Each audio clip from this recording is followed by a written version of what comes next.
Adik.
Tidak boleh banyak omong ya.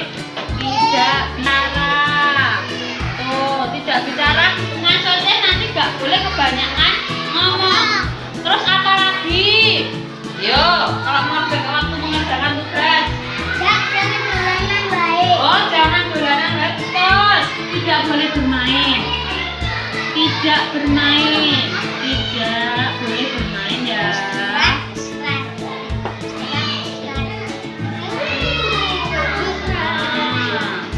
Yang tiga apa kira-kira? Ya Mbak. Gak boleh berantem, betul. Oh ya ini tidak boleh berantem, betul. Tidak boleh bertengkar. Tidak dibacakan Bu Guru. Kesepakatan kelas 1. Tidak boleh bicara. Ketika nanti kita belajar tidak boleh banyak bicara. Yang kedua, tidak boleh bermain. Jadi kita harus belajar dulu. Ketika nanti sudah selesai baru boleh bermain. Yang ketiga, tidak boleh bertengkar. Jadi nanti bukan parang bertengkar dengan temannya. Tidak parang bolong-bolongan deh. Semua harus bertengkar. Alhamdulillah.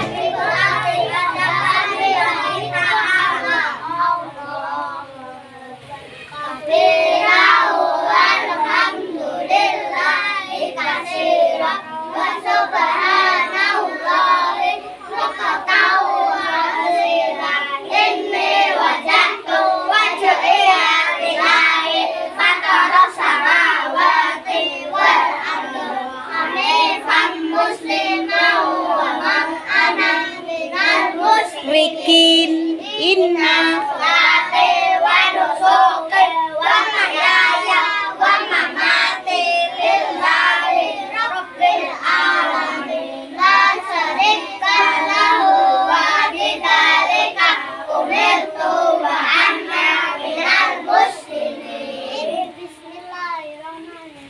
Alhamdulillahi rabbil alamin arrahmanir rahim maliki yaumiddin iyyaka na'budu wa iyyaka nasta'in ihdinas siratal mustaqim siratal ladzina an'amta 'alaihim ghairil maghdubi 'alaihim waladdallin. Amin.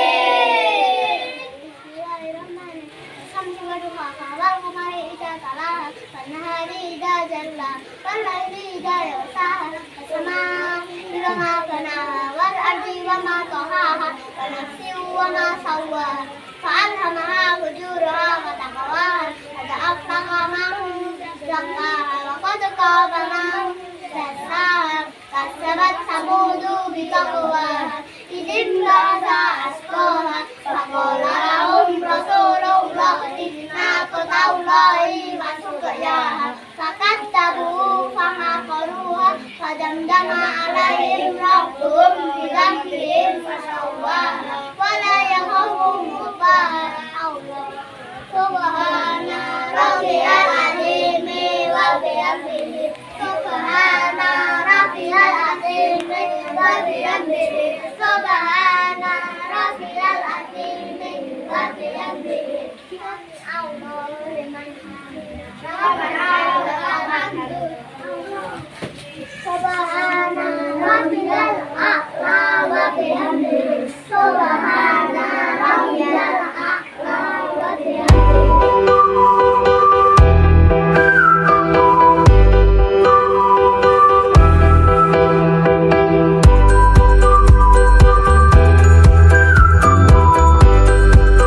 warahmatullahi wabarakatuh. Waalaikumsalam warahmatullahi wabarakatuh.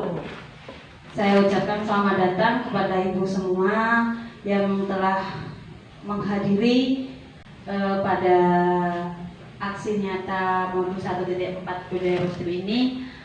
Saya mengucapkan terima kasih karena di sini saya akan berbagi tentang pengalaman saya, yaitu penerapan dan pemahaman saya mengenai budaya positif ini. Ya, sebelumnya puji syukur atas kehadirat Allah Subhanahu wa taala yang mana telah melimpahkan rahmat serta hidayahnya sehingga kita bisa berkumpul pada siang hari ini dalam keadaan sehat walafiat. Amin. Kedua kalinya sholawat serta salam tetap tercurahkan kepada bimbingan kita Nabi Agung Muhammad Sallallahu Alaihi Wasallam yang mana kita nantikan syafaatnya di yaumul akhir nanti. Di sini saya akan berbagi pengalaman saya mengenai budaya positif. Bisa, ya ini penerapan dan pemahaman budaya positif.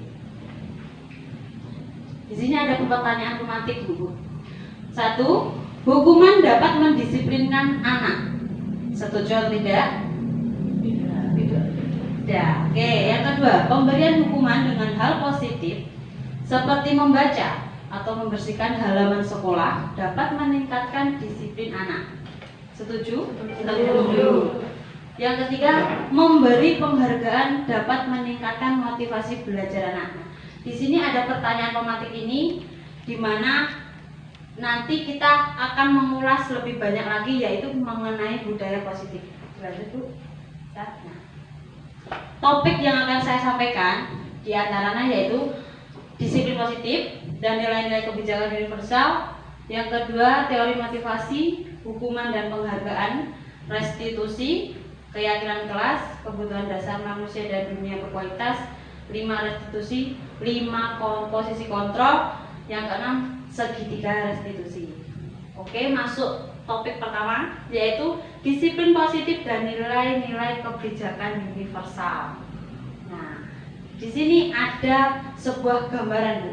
Nah, ini ada perubahan yang namanya perubahan paradigma. Ini ada kegiatan kepala tangan. Di sini ada A dan B. Ini kita bayangkan, Bu, ketika A itu Anda dan B adalah teman Anda. Nah, sekarang Anda mencoba menyobek secari kertas kecil dan menuliskan benda atau sesuatu yang sangat berharga untuk Anda. Kita membayangkan ya, ibu-ibu semua, kita membayangkan. Kemudian, sobekan kertas kecil itu diletakkan pada salah satu tangan Anda. Nah, dengan menggenggam benda tersebut dengan segala daya, buatlah sebuah kepalan. Nah, ketika kertas itu sudah dengan kepala, kemudian datang teman Anda, B. Dia ingin mencoba dengan sekuat tenaga, mencoba untuk meminta apa yang ada di genggaman Anda semua. Dengan cara, berbagai cara ini ya. 1. Bisa membujuk, mengancam, menghardik, merayu, menyuap, dan apa saja yang bisa membuat Anda membuka kepala tangan Anda. Nah, di sini menurut Anda, kira-kira kita akan membayangkan, kira-kira jenengan semua mau tidak membuka kepala tangan Anda itu kepada teman Anda, sekalipun itu teman yang paling Anda percaya? Tidak. Oke, ada yang mau mencoba ya? Ya. Ada yang mencoba ya? Oke. Sekarang saya tanya Bu, jenengannya bilang tidak. Kenapa kok jenengan tidak mau membuka kepala tangan Anda? Karena itu berharga. Oke, sekarang saya balikan tanya. Tadi kan ada yang jawab ya, saya akan membuka. Kenapa kok mau membuka? Karena dia teman baik saya. Karena best friend. Oh, karena best friend akhirnya Anda mau membuka secara itu, walaupun di situ misalnya tertulis ada rahasia ya. Berarti kan ini ibu-ibu semua berarti ada yang ya, ada yang tidak. Oke. Apakah yang terjadi? Ya, lihat sebenarnya Anda. Inilah yang terjadi, Bu. Ketika jenengan mau membuka atau tidak, jenengan di sini semua kontrol berada pada siapa? Diri kita sendiri. Karena apa? Jenengan mau membuka atau tetap bersikukuh dengan menutup, otomatis semuanya itu namanya kontrol diri. Nah, di sini ada teori kontrol atau teori pilihan, ilusi kontrol. Yang pertama, ilusi guru mengontrol murid. Nah, jenengan kok di sekolahan pasti mengontrol muridnya? Iya. Yang kedua, ilusi bahwa kritik dan membuat orang merasa bersalah dapat menguatkan karakter. Bisa kan Bu, waktu kita mungkin ada salah satu murid kita tanpa kita sadari dari posisi kontrol kita, dampaknya akan membuat mereka merasa bersalah. Ada yang seperti itu kiranya? Oke, ya lanjut dulu. Ilusi bahwa semua penguatan positif efektif dan bermanfaat. Jadi berikutnya, ilusi bahwa orang dewasa memiliki hak untuk memaksa. Nah, itu apakah betul, Bu? Kalau kita sebagai guru, apakah kita berhak memaksa untuk anak-anak? Seperti contoh tadi, genggaman kepala tangan tadi. Apakah kita memiliki hak? Karena gini, mungkin karena kita sebagai guru juga, di sini kan kita memiliki hak juga sebagai dewasa. Kadang gini, oke, kita di anak juga bisa mengontrol posisinya anak atau sebagaimana. Jadi kita mungkin memiliki hak itu, tapi kan kita tidak berkewajiban untuk memaksa. Nah, seperti itu ya. Kemudian Bu, nah sekarang ada yang namanya stimulus respon teori kontrol atau pilihan. Nah, di sini ada siapa yang sesungguhnya memiliki kontrol. Tadi kontrol kita miliki siapa, Bu? Diri sendiri. Nah, sekarang ada teori kontrol atau pilihannya. Kita berusaha memahami pandangan orang lain tentang dunia. Gimana menurutnya? Terus ada semua perilaku memiliki tujuan. Hanya Anda yang bisa mengontrol diri Anda tidak bisa mengontrol orang lain. Kolaborasi dan konsensus menciptakan budaya baru, model berpikir menang-menang. Nah, di sini ada stimulus responnya. Kira-kira dari teori kontrol ini menurut Anda yang mana, Bu? Yang jenengan maksudnya lebih percaya? Kok saya misalnya saya hanya bisa mengontrol diri saya. Ketika jenengan ketemu dengan teman tadi, berusaha mengontrol diri ketika jenengan membenci orang itu, Ya, bahasanya misal musuh seperti itu. Tapi kan ketika jenengan ketemu, apakah jenengan juga langsung memarahi dengan emosinya atau raut wajah Anda langsung berubah? Tidak. Nah, itulah yang namanya kita bisa mengontrol diri kita. Oke, selanjutnya Bu, di sini ada jawabannya. Nah, dari sini. Nah, disiplin positif. Nah, ini ada berbagai konsepnya Bu. Ini nanti kita bahas, mungkin bahas satu-satu ya. Insya Allah waktunya nanti bisa cukup, kita bahas satu-satu. Nah, kemudian bisa terbaca? Bisa ya. Oke, kita lanjut saja Bu. Sekarang saya mau tanya dengan Ibu, apakah makna disiplin? Di sini kan ada berasal dari bahasa Latin, disiplina, yaitu artinya belajar. Kalau menurut Anda semuanya ibu-ibu, disiplin itu apa sebenarnya? Kesadaran diri. Kesadaran diri, oke, yang lainnya bisa? Bertanggung jawab, ya ada lagi? Menyelesaikan tepat pada waktunya. Nah, oke, disiplin. Di sini disiplin ada berbagai macam bahasa ya Bu. Nah, jenisnya bisa dibacakan sendiri. Nah, terus yang di sini kita, namun dalam budaya kita, makna kata disiplin telah berubah menjadi sesuatu yang dilakukan seseorang pada orang lain untuk mendapatkan kepatuhan. Kecenderungan umum adalah menghubungkan kata disiplin dengan ketidaknyamanan, bukan dengan apa yang kita hargai atau pencapaian suatu tujuan mulia. Apakah jenengan setuju dengan kalimat yang nomor 3 ini? Nah, ya. Karena disiplin di sini kan pada akhirnya kan di sini kan ada bahasa Latin namanya belajar. Tapi karena disiplin itu bisa telah berubah menjadi sesuatu, sama halnya ketika kita sebagai guru waktu hari Senin pasti melaksanakan upacara bendera gitu ibu semua. Nah, bagaimana kita menerapkan disiplin kepada anak ketika anak-anak mengikuti upacara bendera? Nah, pastikan kita melakukan sesuatu. Nah, sesuatunya apa? Mungkin barisannya lebih dirapikan ketika nanti ada anak bercanda sendiri, terus akhirnya yang jenengan merasa tidak nyaman, kok ini saya bicara di depan tapi di belakang ada anak yang bicara sendiri, akhirnya kan muncul dengan rasa yang namanya ketidaknyamanan. Oke, berikutnya Ibu. Nah, ini sekilas saja kita mengenal nilai-nilai kebijakan universal. Nah, ini. Nah, nilai kebijakan adalah sifat-sifat positif manusia yang merupakan tujuan mulia yang ingin dicapai setiap individu. Nilai-nilai tersebut bersifat universal dan lintas bahasa, suku, bangsa, agama maupun latar belakang. Nah, di sini setiap perilaku perbuatan memiliki suatu tujuan menurut Dr. William Blazer pada teori kontrol 1984. Dengan mengaitkan nilai-nilai kebijakan yang diyakini seorang, maka motivasi intrinsiknya akan terbangun sehingga menggerakkan motivasi dari dalam untuk mencapai tujuan mulia yang diinginkan. Menurut Diana Gosen tahun 1998.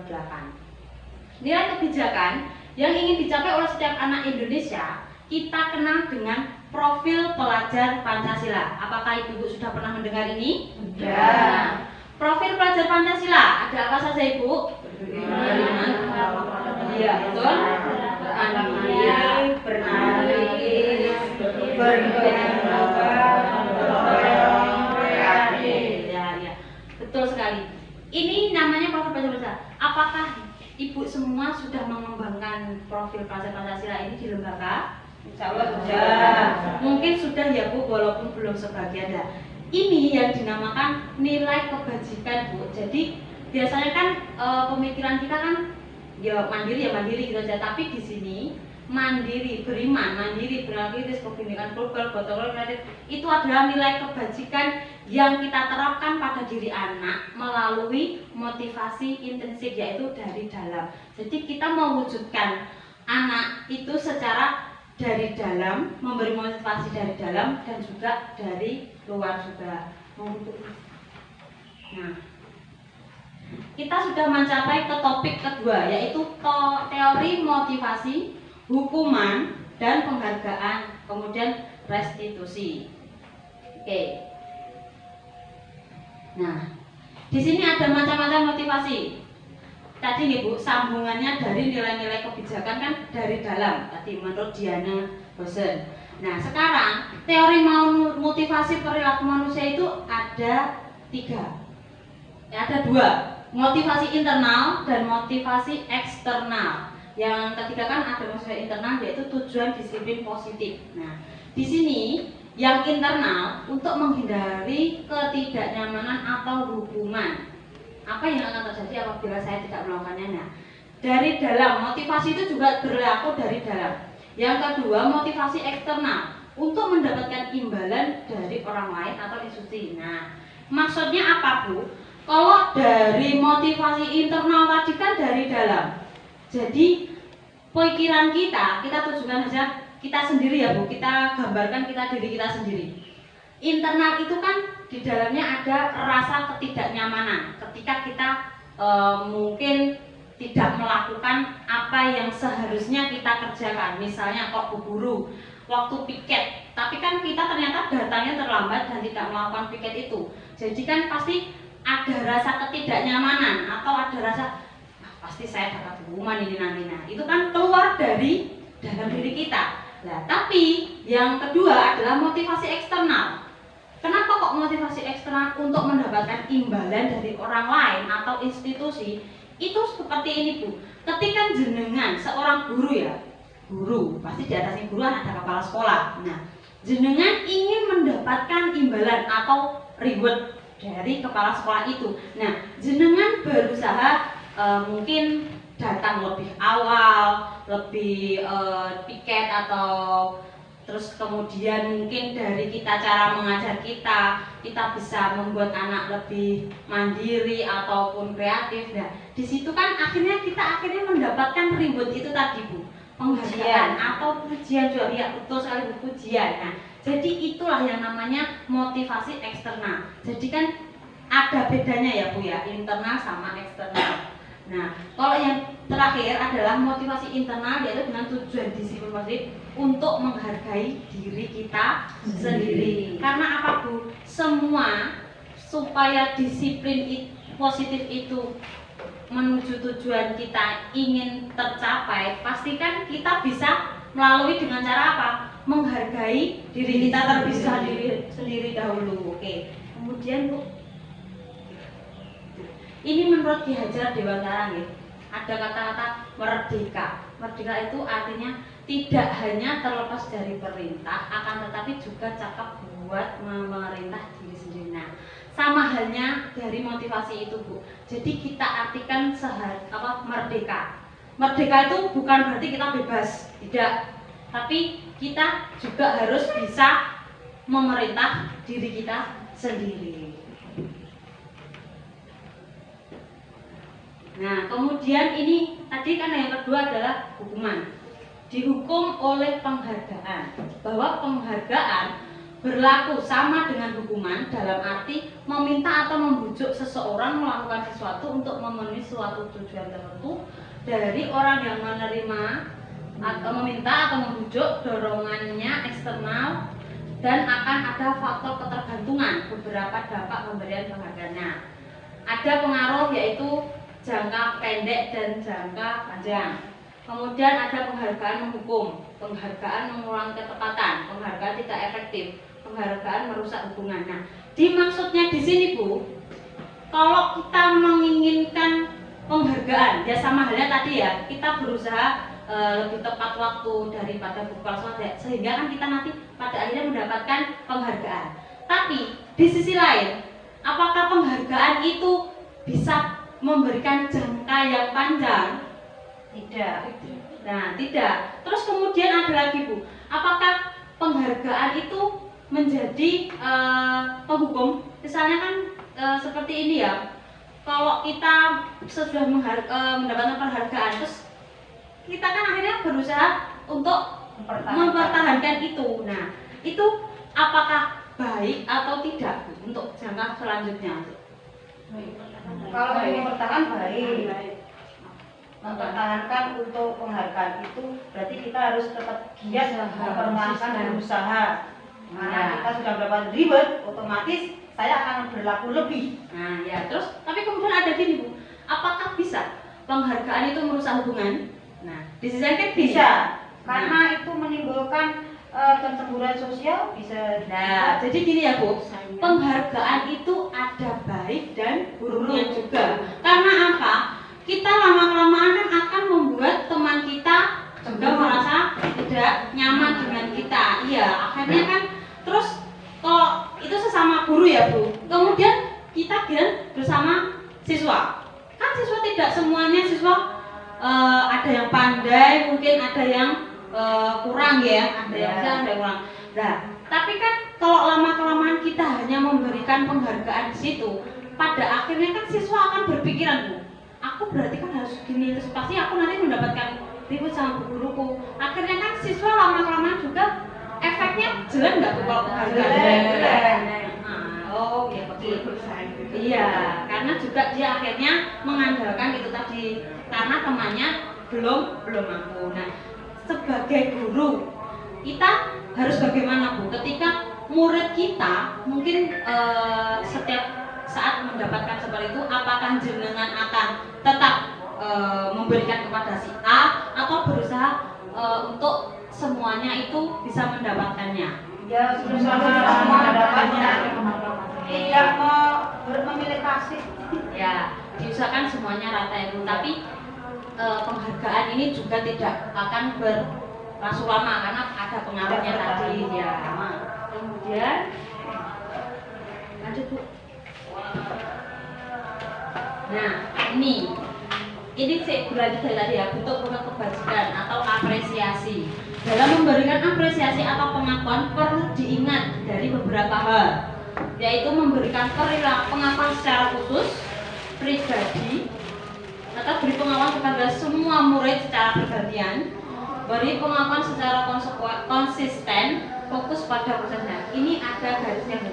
Jadi pada apresiasi ini itu ada yang khusus, ada yang pribadi, atau kita secara langsung ke murid secara bergantian, atau kita konsisten dengan cara kita sendiri, atau fokus dengan proses. Nah, jadi Bu, maksudnya khusus itu maksudnya khusus kan, jadi jenengan mengkhususkan anak yang A ini saja karena mungkin ayahnya seorang pejabat atau bagaimana. Terus yang kedua kalau pribadi, nah pribadi itu menurut panjenengan karena jenengan suka sama anak ini secara pribadi, jenengan tanpa sengaja lebih mementingkan itu secara pribadi, atau kepada semua siswa dengan cara bergantian. Ketika ada tugas tapi siswa ini dikasih penghargaan sehingga meningkatkan anak-anak juga. Terus yang kedua secara konsisten jenengan itu berarti secara bergantian juga ini lah, atau fokus pada prosesnya. Fokus pada proses ini, jadi jenengan benar-benar melihat dari anak itu, dari mulai awal dia mengerjakan, terus pada akhirnya di akhir berhasil, baru jenengan memberikan apresiasi itu tadi. Nah, ini adalah contoh, nggih. Contoh pengakuan apresiasi kebajikan. Nah, maksudnya ada pembuka, nilai kebajikan atau situasi. Nah, maksudnya pembuka adalah kemarin saya perhatikan. Nah, ini maksudnya adalah kalimat ya, Bu. Ini kalimat, jadi gandanya adalah rasa empatimu sebesar sekali pada saat menolong murid baru di kelas kita. Nah, kemarin saya perhatikan kamu berarti kan jenengan lebih fokus pada anak itu, mungkin karena anak murid itu baru di kelas nah, kemudian ada saya menghargai. Nah, berarti kan menunjukkan kepedulian jenengan. Terima kasih, berarti kan tanggung jawab ini. Kemudian lanjut aja. Nah ini, Bu, ini yang benar-benar harus menjadi catatan untuk kita ya. Mungkin kita itu siswanya baru usia anak dini, tapi setidaknya kita juga harus memahami apa itu hukuman atau konsekuensi. Nah, di sini mencatat 100 kali di dalam buku kalimat, saya tidak akan terlambat lagi karena terlambat sekolah. Itu menurut jenengan hukuman atau konsekuensi? Hukuman. Yang kedua, lari mengelilingi lapangan basket 2 kali karena terlambat di sekolah. Hukuman. Murid diminta untuk push up 15 kali karena tidak menggunakan masker ke sekolah. menggantikan kertas tugas teman yang telah dicoret. Konsekuensi membersihkan tumpahan air di meja tulis karena tersenggol pada saat belajar. Konsekuensi. Murid disuruh untuk mengenakan sepatu seharian di sekolah karena tidak mengenakan sepatu hitam. Hukuman. Lari mengelilingi lapangan basket 2 kali karena terlambat 10 menit untuk pelajaran PJOK. Hukuman.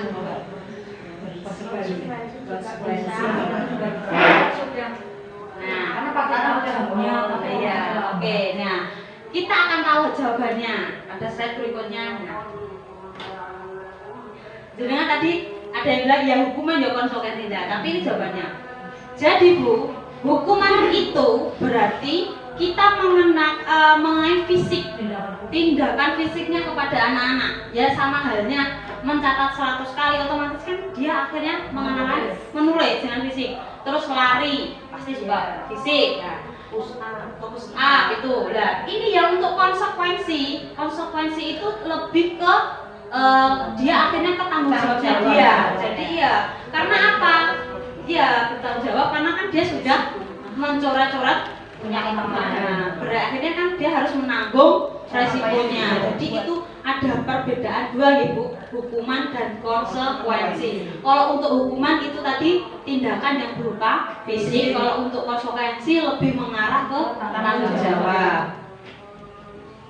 Nah, ini ya Bu. Nah, tadi adanya perbedaan hukuman dan konsekuensi. Nah, kita bisa melihat di sini hukuman sesuatu yang menyakitkan harus terjadi. Maksudnya karena tadi sudah saya jelaskan kalau hukuman itu tentang tindakan fisik. Nah, untuk konsekuensi sesuatu harus terjadi. Kenapa kok sesuatu harus terjadi? Karena tadi Bu, dia sudah terlanjur mencoret kertas milik temannya. Nah, sehingga jadi dia harus menanggung konsekuensinya. Dia harus menggantikan kertas temannya pribadi. Nah, kemudian ada yang membuat anak sakit fisik maupun hati untuk jangka lama.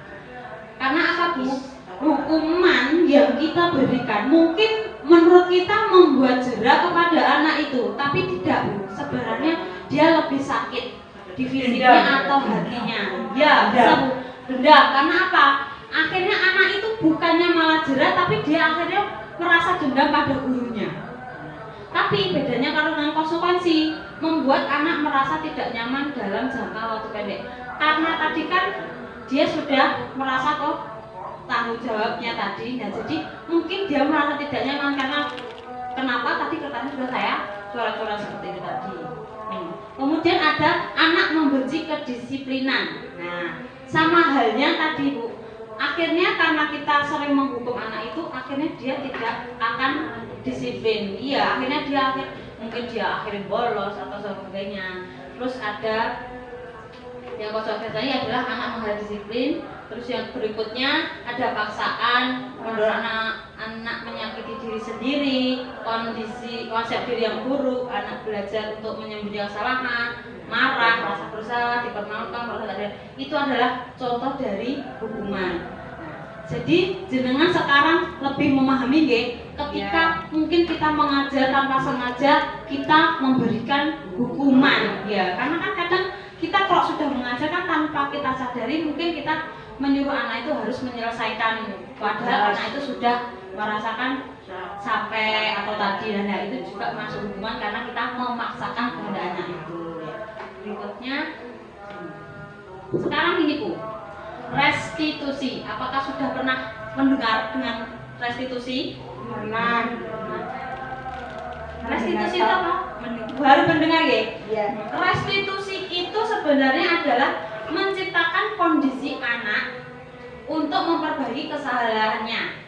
Nah, sehingga anak bisa kembali pada kelompok mereka dengan karakter yang benar. Maksudnya di sini adalah Bu, restitusi itu ketika anak itu mau melakukan kesalahan, nah kita dengan cara restitusi menciptakan kondisinya anak untuk memperbaiki kesalahannya itu tadi. Dengan contoh, misalnya ada anak yang mungkin berkelahi dengan teman yang lain. Mungkin kan kalau kita berebut mainan. Nah, kita selesaikannya dengan cara restitusi. Nah, restitusi itu adalah menciptakan kondisi tadi, menciptakan kondisi anak untuk memperbaiki kesalahan mereka. Jadi di sini kita harus mencoba mendekati anak itu dengan cara restitusi tadi agar anak itu tahu kesalahannya itu apa. Nah, kemudian bagaimana cara anak itu memperbaiki kesalahannya. Restitusi juga merupakan proses kolaboratif yang mengajarkan murid untuk mencari solusi untuk masalah mereka dan membantu murid berpikir tentang orang seperti apa yang mereka inginkan atau tujuan mulia dan bagaimana mereka harus memperlakukan orang lain. Nah, dimaksudkan restitusi ini, Bu, setelah dia memperbaiki kesalahannya, kita juga membuat anak mencari solusi. Semisal, Bu, ada anak yang misalnya dia mengambil pensilnya temannya. Nah, di sini kita tidak boleh langsung, biasanya kan kita tanpa sengaja memarahi teman anak itu, ya, dan kemudian temannya juga ikut-ikut membuli. Nah, di sini kita menggunakan yang namanya restitusi, Bu, proses restitusi. Jadi kita itu memperbaiki kesalahan mereka itu tidak hanya dengan juga ucapan dengan menuduh adil, karena kita kalau menuduh anak itu efeknya kan juga tidak bagus ke anak yang tertuduh seperti tadi. Nah, dengan cara restitusi kita juga mengajarkan anak untuk mencari solusi dari masalah mereka. Misalkan tadi kan ada yang ngambil pensil, nah kemudian pensilnya itu kan dia punya solusi, dikembalikan, setelah itu mau minta maaf. Jadi kita berusaha memakai restitusi itu agar anak itu juga menjadi karakter yang lebih kuat gitu, Bu. Jadi kan kadang kan anak juga terus teman-temannya ikut-ikutan dia membuli juga, jadi mengolok-olok, sehingga kan anak di situ tadi kan akhirnya malu. Nah, psikisnya juga terkena, makanya kita juga mencari solusinya dengan cara restitusi seperti tadi. Ini adalah tadi ya hukuman dan disiplin. Nah, di sini ada hukuman tadi yang sesuatu yang menyakitkan harus terjadi. Nah, ini ada konsekuensi dan ada restitusi. Jadi ada 3, Bu. Kalau hukuman, kenapa kok identitas gagal? Karena hukuman itu tidak akan membuat anak jera. Tapi di sini ada konsekuensi dan restitusi. Kenapa kok identitas sukses? Karena kebanyakan kalau kita menggunakan konsekuensi atau restitusi, insya Allah dari anaknya sendiri pun juga bisa merupakan apa? Bisa memperbaiki masalahnya, bisa mencari solusinya. Dengan cara apa? Restitusi merupakan pilihan. Karena apa? Pilihannya untuk menguatkan anak di jangka panjang dan pendek juga. Terus korban mendapatkan ganti. Nah, karena restitusi itu tadi, Bu, tidak akan mengarah ke hukuman tadi. Anak mendapatkan penguatan, masalah terpecahkan. Jadi kan kita diusahakan di sekolah ketika ada masalah kita mencoba memakai proses restitusi. Jangan sampai kita menggunakan proses hukuman. Bisa dilanjut? Nah, di sini ada 9 ciri-ciri restitusi. Bukan untuk menebus kesalahan, namun untuk belajar dari kesalahan. Ya, maksudnya di sini, Bu, ciri-cirinya adalah bukan menebus kesalahan. Jadi anak itu tidak menebus kesalahan, tapi dia belajar dari kesalahannya sendiri. Aku itu salah apa? Kok tadi kenapa dia mengambil pensilnya temannya? Yang kedua yaitu memperbaiki hubungan. Jadi saling memohon maaf tadi. Yang ketiga ada tawaran, jadi bukan paksaan, Ibu. Jadi kan kalau di hukuman tadi ada paksaan, kalau restitusi tidak. Nah, yang keempat, restitusi menuntun untuk melihat ke dalam diri. Jadi kita melihat identitas diri kita sendiri. Nah, karena untuk memperbaiki kesalahan kita tadi. Restitusi mencari kebutuhan dasar yang mendasari tindakan. Yang keenam, restitusi diri adalah cara yang paling baik. Yang ketujuh, introspeksi diri. Ya, betul sekali. Yang ketujuh adalah restitusi fokus pada karakter, bukan tindakan. Jadi kita fokusnya bukan tindakan cara dia meminta maaf, tapi kita akan akhirnya menguatkan karakter dalam diri anak. Yang kedelapan, restitusi fokus pada solusi. Nah, solusinya apa? Ya tadi, berusaha memecahkan masalahnya. Yang kesembilan, restitusi mengembalikan murid yang berbuat salah pada kelompoknya. Biasanya kan kalau ada murid yang salah dibully, tidak Dikucilkan. tidak. Nah, pada akhirnya kalau kita menggunakan restitusi, akhirnya mengembalikan anak yang salah itu tadi pada teman-temannya. Lanjut, Bu. Nah, di sini ada keyakinan dan sebelum saya lanjut, bisa ibu-ibu minum dulu, tidak apa-apa. Soalnya ini jam siang, Bu. Biasanya kalau jam siang itu biasanya hawa-hawa ngantuk sudah tangan ya. Oke, sambil saya lanjut ya, keyakinan kelas. Nah, sudah pernah dengar, Bu, yang namanya keyakinan kelas? Belum. Nah, di sini kita bahas. Nah, mengapa ada pertanyaan ini? Mengapa tidak peraturan saja? Mengapa harus keyakinan kelas? Nah, pasti jenengan kalau di sekolah ada peraturan kelas, ya ada tata tertibnya, harus anak apa. Tapi di sini kita harus mencoba dengan keyakinan kelas. Nah, ini juga ada pertanyaan, mengapa kita memiliki peraturan harus menggunakan helm bila mengendarai kendaraan kedua? Mengapa kita memiliki peraturan harus menggunakan helm bila mengendarai kendaraan roda 2? Itu termasuk aturan untuk keselamatan. Mengapa kita memiliki peraturan 3M, menggunakan masker, mencuci tangan, dan menjaga jarak? Itu termasuk jadi kita balik ke peraturan. Mengapa kita memiliki peraturan harus datang tepat waktu pada saat mengikuti pelatihan? Kedisiplinan. Nah, ini semua adalah untuk mendukung motivasi intrinsik, kembali lagi ke nilainya atau keyakinan yang harus menggerakkan sesuatu di seorang dibanding mengikuti serangkaian peraturan. Nah, ini Bu, yang akan saya bahas ada di sini yaitu budaya positif. Jenengan sudah mengenal yaitu budaya positif? Misalnya disiplin. Selain itu ada lagi kiranya budaya positif? Pembiasaan. Oke. Nah, di sini ada runtutannya, mulai dari peraturan kelas, keyakinan kelas, lingkungan yang positif, akhirnya bisa memunculkan yang namanya budaya positif. Bisa next. Nah, sekarang saya mau tanya Bu jenengan, yang mana yang merupakan keyakinan kelas? Yang di gambar yang sebelah sini atau yang sebelah nanya? Yang sebelah ini Bu. Kami guru dan murid menyayangi anak-anak. Kami murid yang semangat belajar. Kami murid yang peduli dengan teman-teman. Nah, tadi kan sudah disebutkan peraturan dan keyakinan kelas. Nah, apa peraturan? Kalau peraturan kan kita buat sendiri mungkin dengan rekannya Bu.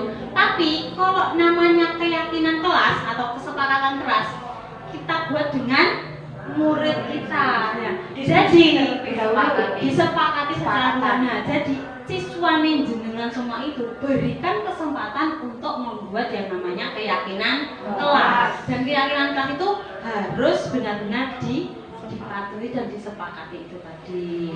Nah, ini adalah contoh ya Bu. Nah, ini ada topik soalnya kami guru dan murid yang saling menyayangi. B, kami murid yang semangat belajar. C, kami murid yang peduli dengan teman-teman. Jenengan tadi sepakat dengan ini? Ya.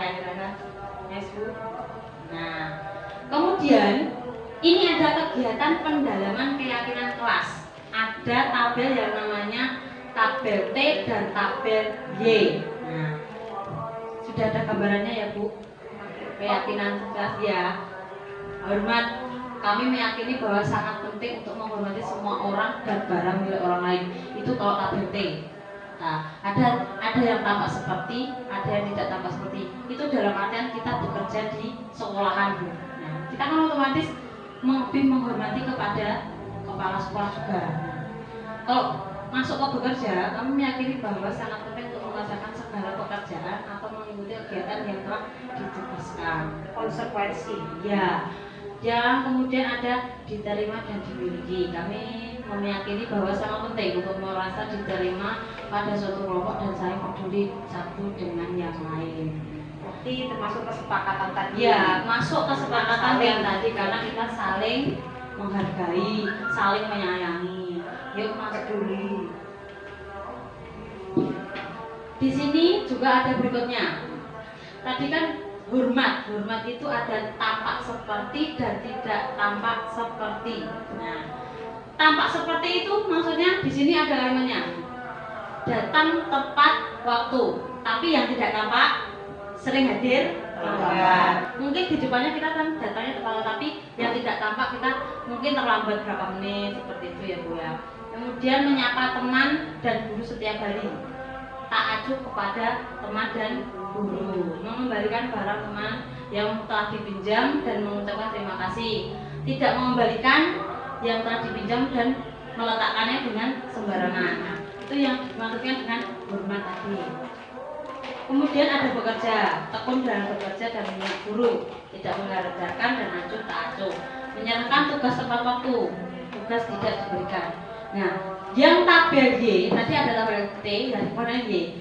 Y ini ada yang namanya terdengar, terlihat, dan berperilaku. Kalau terdengarnya satu orang berbicara, yuk saya bantu, kita bisa selesaikan ini bersama. Contoh ya, terima, tolong ya, permisi, terlebih dahulu. Tapi untuk terlihatnya, mungkin kita yuk saya bantu, itu kan akhirnya terlihat lebih berempati kepada perasaan orang lain. Ya betul. Terus kalau perilakunya mungkin tersenyum ramah. Jadi T dan Y itu saling berkesinambungan di sini ya Bu ya. Bisa di next. Nah, di sini ada contoh peraturan dan keyakinan kelas. Selalu kembalikan buku ke tempatnya.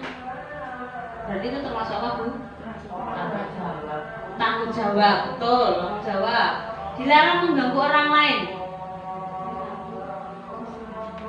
Harus saling menghormati, menghargai. Hadir di sekolah 15 menit sebelum tertib. Dilarang melakukan kekerasan. Bisa Keselamatan. Dilarang menggunakan narkoba. Kesehatan. Oke. Bergantian atau menunggu giliran? Sabar. Gunakan masker. Oke, jangan berlari di kelas atau koridor. Nah, silakan dibuka Bu, jawabannya ada di sini semua. Nah, ini dia jawabannya Bu. Selalu mengembalikan buku ke tempatnya. Jadi keyakinan kelasnya adalah tanggung jawab. Kita lebih memberikan anak rasa tanggung jawab. Karena apa? Ketika anak bermain ada kalanya dia tidak mau membereskan. Nah, itu berarti tidak masuk dengan keyakinan kelas yang kita berikan tadi. Dilarang mengganggu orang lain, berarti kita harus saling menghormati, itu tadi. Berkomitmen. Oke. Hadir di sekolah 15 menit, menghargai orang lain, berkomitmen ya. Jawabannya ada di sini semua. Bisa tanya. Nah, apakah istirahat sebentar? Bisa lanjut. Sekarang masuk ke kebutuhan dasar manusia dan dunia berkualitas. Oke. Kebutuhan dasar manusia itu ada 5, yaitu 1. Kasih sayang dan rasa diterima, penguasaan, bertahan hidup, kesenangan dan kebebasan. Next. Hanya 5 tadi ya Bu. Kembali lagi Bu sebentar. Nah, kebutuhan dasar manusia. Ini yang harus dimiliki oleh manusia, yaitu bertahan hidup Bu. Dia harus tetap bertahan hidup walaupun diterjang dengan mungkin kita sebagai guru ya dengan masalah berikutnya, rasa kasih sayang dan diterima juga terhadap keluarga, penguasaan, kebebasan dan kesenangan. Bisa memahami nggih dari kebutuhan dasar manusia ini? Bisa. Bisa enggak kalau diberikan kepada anak-anak? Bisa. Oke. Bisa di next. Oke. Nah, di sini ada 5 posisi kontrol. Nah, ini ada 5 posisi kontrol. Ada penghukum, ada pembuat rasa bersalah, teman, pemantau atau manajer. Sekarang saya berikan kesempatan kepada ibu-ibu semua. di antara penghukum, pembuat rasa bersalah, teman, pemantau, dan manajer, jenengan termasuk yang mana kalau di sekolah? Kalau bisa jujur Bu, jujur. Ya semua. Kadang yang menghukum, kadang yang bersalah, kadang teman, jadi mengontrol itu. Tergantung suasana.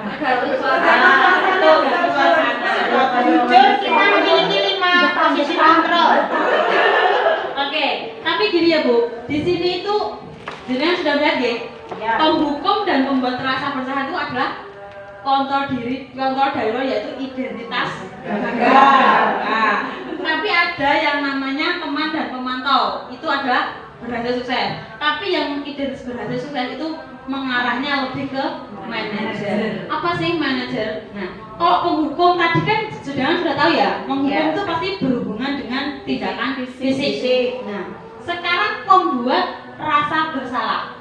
Nah, pasti kalau membuat rasa bersalah kan pasti jenengan akhirnya yang ke anak itu pasti ya, bukan dari saya bukan langsung gini. Iya, kan jenengan menunjukkan dia celuar di sini, terus akhirnya tuh kamu harusnya begini. Iya.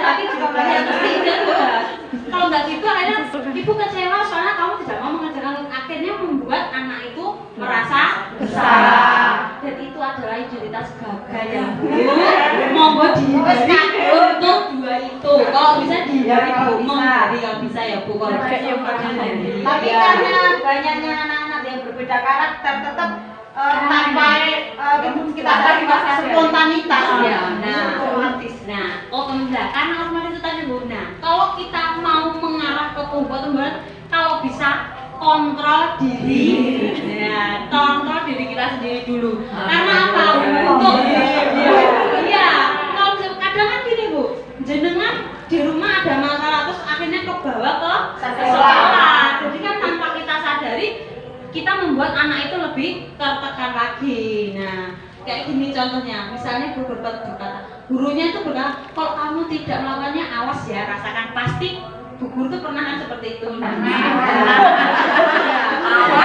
Iya mesti awas ya, pasti ya. Hasilnya nanti apa Bu? Anaknya makin bukan drop Bu, dia makin jadi soalnya jarak. Terus jarak gurunya itu nek gurunya lagi erosi oleh Bu ya toh, pasti tambah jadi tsunami akhirnya ya kan. Terus kemudian ada yang namanya teman atau pemantau. Ini juga bagus Bu, karena apa? Jenengan itu mendekati anak dengan cara merangkul sebagai teman. Ya. Kalau nggak gitu kan gini, jenengan misalnya anak itu nggak mau. Mungkin kalau di TK semuanya pasti kontrolnya seperti teman ya Bu, karena kan anak TK ya wajar, karena kan seperti itu. Terus kalau nggak gitu kita menjadi pemantau, kita hanya memantau anak itu, mengukur, cuma kita menyesuaikan diri, ya hanya mengawasi anak itu saja. Itu juga ada identitas berhasil Bu. Jadi kalau kita mendekati anak itu secara teman, itu tadi positif kalau teman, otomatis kan anak itu kan merasa nyaman kepada gurunya, senang juga diperhatikan seperti itu. Terus kalau memantau kan berarti kan bisa murid meletakkan guru, peraturan dan hubungan di dunia buat. Ya, jadi pemantau ini kan kita kan juga selain memantau kan kita juga harus mengarahkan ke anak itu. Nah, itu insya Allah identitas berhasil atau sukses. Nah, yang terakhir adalah manajer. Nah, manajer itu maksudnya Bu, kalau kita menghargai diri sendiri kita, ya. Oke, apa yang manajer mengajukan pertanyaan-pertanyaan ini guru berbuat, misalnya kan kita kayak tadi mau menyelesaikan masalah, jadi kita mengontrol dirinya menggunakan manajer seperti itu. Manage emosi. Iya. Jadi biar emosinya kayak juga nggak berdampak, memberikan anak itu, iya, memberikan anak itu misalkan mengajukan pertanyaan, mungkin pertanyaannya banyak rupanya. diusahakan lebih mengingat lagi lah, jangan sampai di penghukum atau membuat rasa bersalah. Kita lebih baik menggunakan teman, pemantau atau manajer saja. Bisa dilanjut? Nah, ini ada pertanyaan. Nah, nih kayak tadi yang namanya apa penghukuman. saya kecewa sekali dengan kamu. Nah, akhirnya kan jenengan tanpa sadari itu akhirnya membuat merasa bersalah, sedih. Ya, kamu tidak benar melakukan ya, pasti jadi marah bohong. Kalau teman pasti ayolah lakukan demi kebaikan ibu. Nah, soalnya ibu mungkin ingin tampak baik di depan sekolah, jadi benar pengen anak-anak yang berhasil dan mungkin pengen di ribut tadi dalam sekolah, jenengan bereaksi dengan posisi kontrol sebagai teman. Nah, kalau untuk pemantau ya ini tadi paling jenengan menggunakan ribet semacam stiker bintang untuk anak-anak. Nah, kalau manajer itu adalah posisi bagaimana kamu bisa menyelesaikan masalah ini yang menggunakan restitusi tadi Bu. Nah, yang terakhir kan kamu selalu yang paling terakhir, jadi akhirnya jadi penghubung. Bisa lanjut? Nah, yang terakhir adalah segitiga restitusi. Tadi di depan sudah ada yang namanya restitusi dan yang sekarang ada segitiga restitusi. Tadi restitusi itu tadi apa Bu? Untuk apa nih? Memperbaiki kesalahan mereka. Terus yang kedua mencari solusi. Oke, masuk. Nah, ya ini namanya segitiga restitusi. Di sini ada 3 Bu. Yang pertama adalah menstabilkan identitas, yang kedua menanyakan keyakinan, yang ketiga adalah validasi kebutuhan. Kenapa kok ada 3? Karena yang pertama menstabilkan identitas. Ketika anak-anak itu memiliki masalah, nah kita menstabilkan identitas dulu, kita mencari dulu apa kesalahan mereka, apa yang menyebabkan mereka melakukan kesalahan itu. Yang kedua, menanyakan keyakinan. Jenengan menanyakan, misalkan ini contoh ya Bu, yang pernah saya lakukan di sekolahan saya. Waktu ada kegiatan senam, ada anak kelompok B itu dia bertengkar sendiri. Nah, pada akhirnya saya masukkan dia ke penyelesaian saya secara segitiga restitusi. Jadi saya tanya dulu, menstabilkan identitas. Saya tanya, kenapa kok kamu melakukan seperti ini? Nah, terus dia bilangnya gara-gara temannya ini loh Bu, dia mengajak saya berkelahi, adu panco Bu waktu itu, adu panco lah. Terus saya tanya, apakah itu masuk keyakinan di kelas kita? Kalau di sekolah apakah boleh seperti itu? Dia bilang tidak boleh Bu, karena kita sesama teman juga harus menyayangi. Nah, validasi kebutuhan di sini itu adalah caranya menyelesaikan apa yang dia butuhkan. Nah, dia tidak akan mengulangi lagi, dan di sini kebutuhan adalah dia berjanji tidak akan mengulangi kegiatan yang sama beda. Jadi jenengan ketika mungkin menemukan masalahnya di sekolah, entah masalah bertengkar atau mungkin berkelahi, terus dari anak yang mungkin sama gurunya diusahakan menyelesaikannya dengan cara segitiga restitusi Bu. Karena jenengan nanti kalau melakukan seperti sama ini, insya Allah itu lebih enak mencari solusinya. Karena apa? Kalau nggak pakai segitiga restitusi, kembali lagi ke posisi kontrol, menjadi penghukum dan membuat rasa bersalah. Ya, karena di sini tadi berusaha kita membuat yang namanya keyakinan kelas tadi. Jadi kalau keyakinan kelas itu seluruh warga kelas juga harus harus apa? Harus menyepakati, yaitu yang namanya keyakinan kelas. Nah, ini menstabilkan identitas. Nah, untuk membuat anak yang merasa gagal karena berbuat salah menjadi positif terhadapnya. Nah, contohnya seperti ini tadi ya Bu, guru berkata berbuat salah itu adalah hal manusiawi. Tidak ada manusia yang sempurna. Bapak Ibu juga buat salah, jadi kita pastikan bisa menyelesaikan permasalahan ini. Bapak Ibu tidak tertarik untuk mencari tahu siapa. Nah, ini adalah contoh Ibu, contoh kalimat-kalimat yang akan jenengan berikan kepada anak-anak. Mungkin karena kita masih di TK Bu, mungkin kan anak belum mengetahui mungkin bahasa. Jadi kita di sini kan juga memiliki posisi kontrol yang bagaimana caranya mendekati ke anak tersebut. Tapi kita usahakan dia menjadi positif terhadap dirinya sendiri tadi. Kemudian ada yang namanya fasilitasi kebutuhan ini. membantu mengenali basic kebutuhannya, dasar untuk gimana. Nah, validasi kebutuhannya apa? Ya tadi Bu, kembali ke 5 kebutuhan dasar manusia tadi. Mungkin dia berbuat seperti ini karena kurang kasih sayang orang tua, Kurang perhatian. atau kurang perhatiannya, atau mungkin dia di rumah nggak bebas, akhirnya dia pengen menjadi kebebasan, atau mungkin dia mencari kesenangannya atau baru. Jadi Bu Guru bisa melihat di sini validasi kebutuhan anak itu ke arah yang mana. Dan yang ini menanyakan keyakinan. Anak melihat kesalahannya dihubungkan dengan norma sosial dan nilai-nilai yang mendasari manusia berinteraksi dengan orang lain. Apa nilai yang kita pelajari di kelas? Nah, ini tadi kembali ke keyakinan kelas yang sudah kita sepakati bersama dengan anak-anak. Next. Nah, ini contoh ya Bu, ini contoh saja. Jadi anak-anak dikasih waktu untuk melihat kembali ke tujuan semula dengan cukup singkat dan berbagai cara inovatif pertanyaan yang diajukan. Nah, ini jenengan untuk menemukan posisi pemantau atau manajer tadi. Jadi diusahakan menjadi posisi pemantau atau manajer biar identitasnya sukses. Nah, sampai di sini apakah ada yang ingin bertanya tentang dari 6 topik tadi? Kira-kira Bu, aku lebih pengen ada yang contoh dari ini, monggo bisa ditanyakan.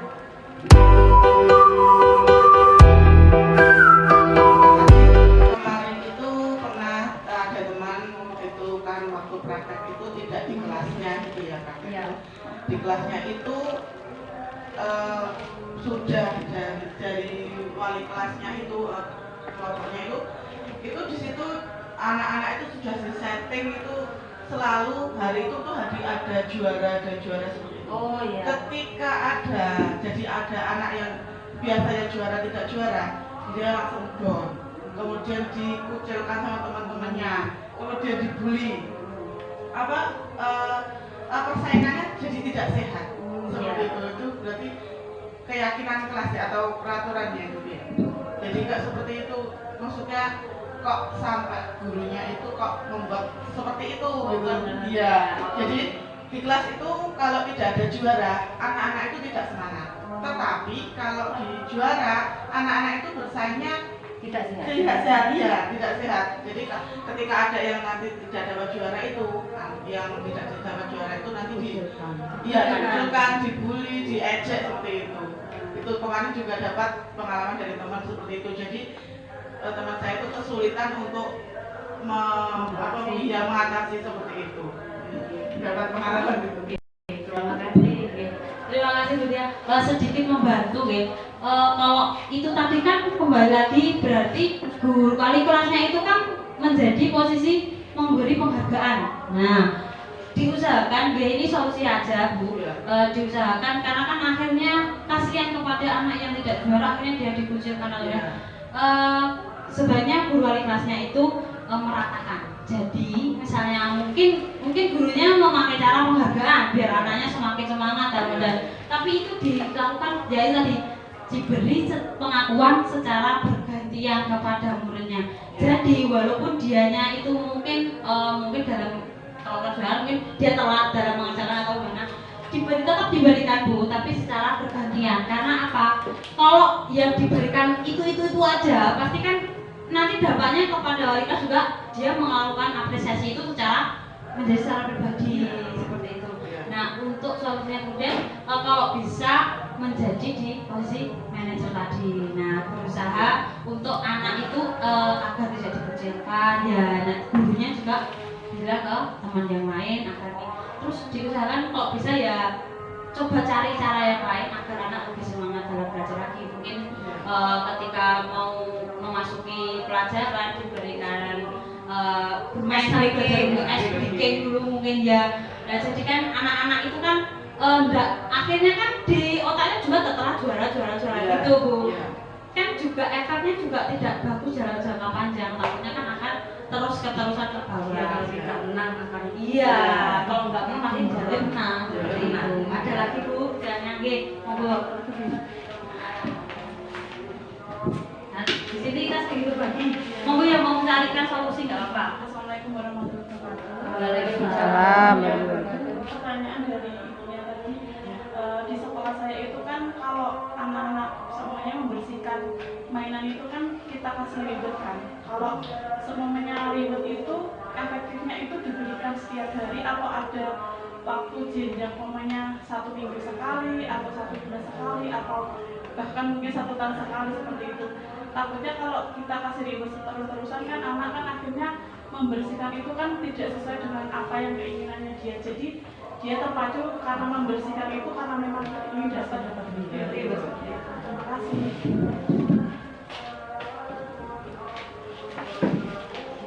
Maksudnya gini nih Bu. Kalau menurut saya mungkin dari membereskan mainan itu kan dari menuju ke rasa tanggung jawab, konsekuensi dia karena dia kan bermain.